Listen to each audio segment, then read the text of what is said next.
முதலமைச்சர் விஜய் தலைமையில் மீன்வளத்துறை அமைச்சர் மற்றும் அதிகாரிகளுடன் ஆய்வுக் கூட்டம் நடைபெறுகிறது. இது தொடர்பான கூடுதல் தகவல்களை தருகிறார் எமது செய்தியாளர் பாண்டியராஜன். முழு விவரங்கள் என்ன? சென்னை தலைமைச் செயலகத்தில் தமிழ்நாடு முதலமைச்சர் விஜய் அவர்களுடைய தலைமையில மீன்வளத்துறை அமைச்சர் மற்றும் அதிகாரிகளுடனான ஆய்வுக் கூட்டம் என்பது சற்று முன் தொடங்கி இருக்கிறது.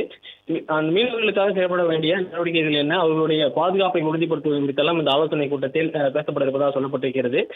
மீன்பிடி தடைக்காலத்தில் மீனவர்களுக்கு வழங்கப்படும் நிவாரணத் தொகையை உயர்த்தி வழங்குவது தொடர்பான ஒரு ஆலோசனை என்பதும் இந்த கூட்டத்தில் பேசுவதற்கான வாய்ப்பு இருப்பதாக சொல்லப்பட்டிருக்கிறது.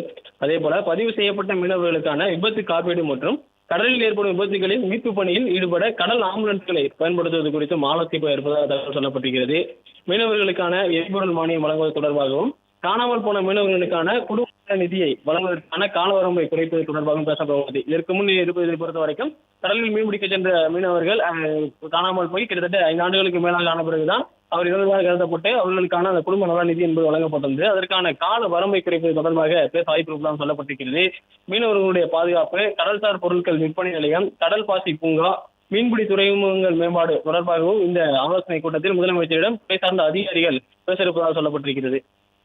பிளே ஸ்டோர் மற்றும் ஆப் ஸ்டோரில் இருந்து பாலிமர் செயலியை QR கோடு மூலம் பதிவிறக்கம் செய்யுங்கள்.